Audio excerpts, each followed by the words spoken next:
Cassandra Gregg, and for my research proposal paper, I decided to look into the cognitive evolutionary therapy and its effectiveness against medication and treating the symptoms of depression. So a lot of the research out there gives different types of therapies or techniques such as exercise that participants can use to help them in treatment of their depression symptoms.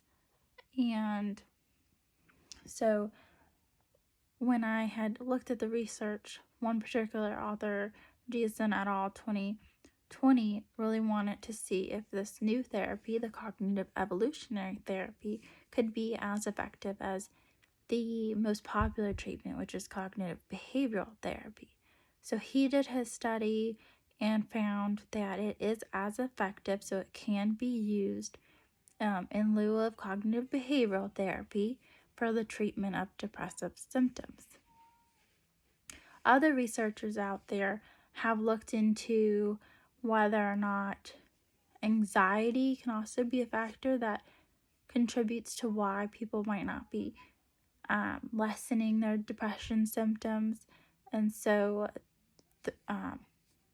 their Shelfson et al. 2020 looked in to see how that should be treated. So they found that if you treat the anxiety symptoms in the beginning of sessions, that can help as well.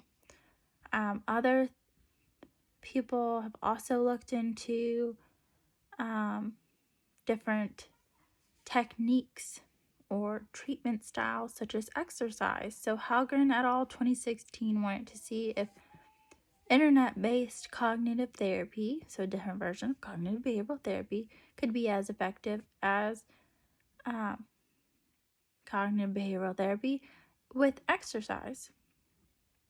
So they're just giving out different ways to treat the depression symptoms. So this study proposes to use participants that are not randomly selected. They need to be on the same level of counseling therapy, and they're going to be over the age of 18.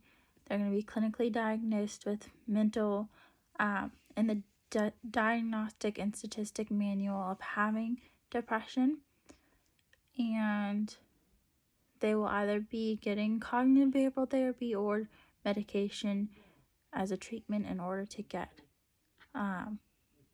into this study. So this study will use the Beck Depression Inventory 2 to test for consistency in this trial.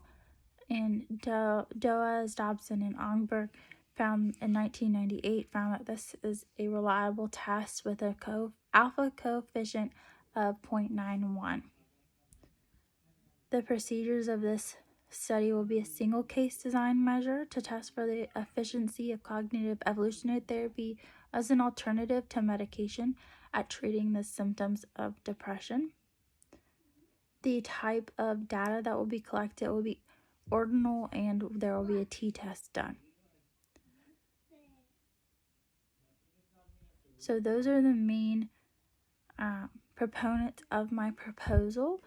And again, we're treating the symptoms of depression in those over the age of 18, and they will have to have been previously in counseling for treatment of depression or taking medication for the treatment of depression symptoms. And so then in conclusion, the main hypothesis would be that if cognitive evolutionary therapy is used, it will be as effective as using medication in the treatment of depression symptoms.